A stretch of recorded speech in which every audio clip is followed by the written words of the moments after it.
All right, let's dive into one of American history's most chilling legends.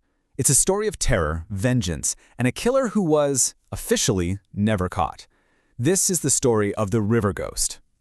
Okay, picture this. It's the spring of 1847. A wave of absolute terror is sweeping the coastline between Georgia and South Carolina. It all starts, like these things often do, with a single body found floating in the Savannah River. But believe me, it escalates, and fast. So just how bad did it get? Within a few months, we're talking at least 43 men found dead. And get this, that was just the official count. The body count got so high that the local authorities, who had absolutely no idea how to stop it, just stopped publishing the numbers. They basically pretended it wasn't happening. Now, this wasn't random, not at all. The killer had a signature, a very distinct and methodical one. First off, every single victim was found near water, and there were never, ever any witnesses. They all had the exact same bruising on their throats, and sometimes their bodies were even positioned. But here's the detail that tells you everything you need to know. The targets. They were all men who were getting rich from the institution of slavery. So, with no human suspect, no one to blame, what do people do? They turn to the supernatural. The public gave this unseen killer a name born right out of fear and folklore, the River Ghost. It was like some vengeful spirit had risen from the water to deliver a very, very specific kind of justice. But what if the ghost wasn't a ghost at all? What if it was a man?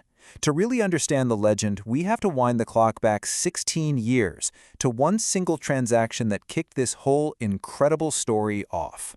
You see, this story doesn't begin with a murder. It begins with a sale.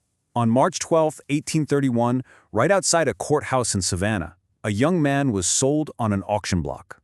The auction ledger lists him so simply. Samuel, 23 years old, a field hand with a sound constitution.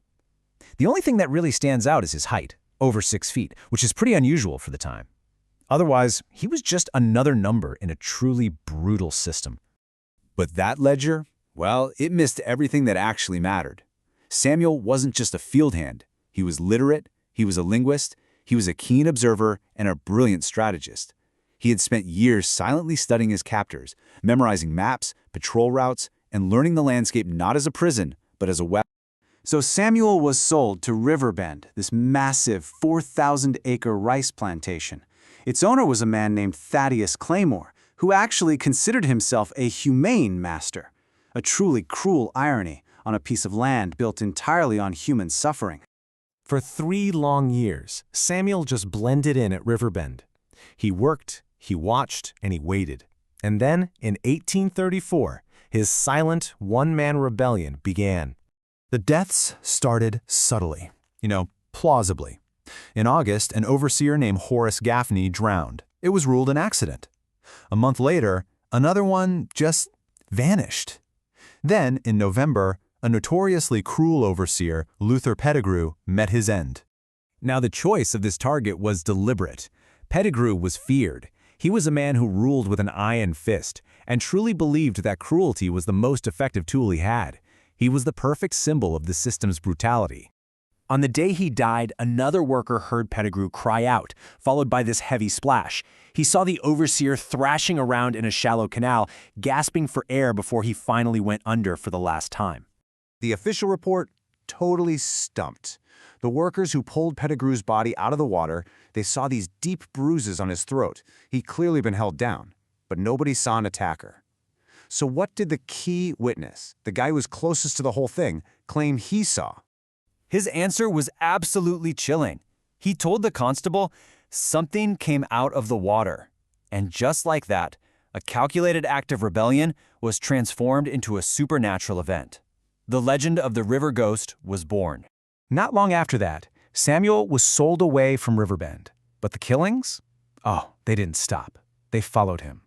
As he was moved from plantation to plantation, the legend of the River Ghost spread like wildfire across the South. You can literally trace the pattern. In 1836, a slave catcher is killed. In 1937, an overseer dies in a staged accident. This goes on for years until 1845, when a federal marshal named Silas Crenshaw finally puts the pieces together and connects the deaths to Samuel. But just weeks after he requested an arrest warrant, Crenshaw himself was found dead. The man hunting the ghost had become one of his victims. Then, the Civil War changes everything. With the overseers off fighting, the River Ghost's target shifted to Confederate soldiers. One terrified colonel actually reported that over 20 of his men were killed near the water, all of them bearing the exact same signature marks. Samuel's rebellion just kept going, adapting to the chaos of war. So, after the war, after slavery was abolished, the story enters its final quiet chapter. The legend itself starts to fade, but the man behind it, he was still out there. Fast forward to 1877. A tall but stooped old man arrives at a freedmen's settlement on St. Helena Island. He's quiet, keeps to himself, and his hands are gnarled from what was clearly a lifetime of hard labor. And this is just such a stark contrast, right? The legend was this terrifying, unstoppable phantom. The reality was a quiet, elderly man carrying the unspoken weight of his entire life on his shoulders.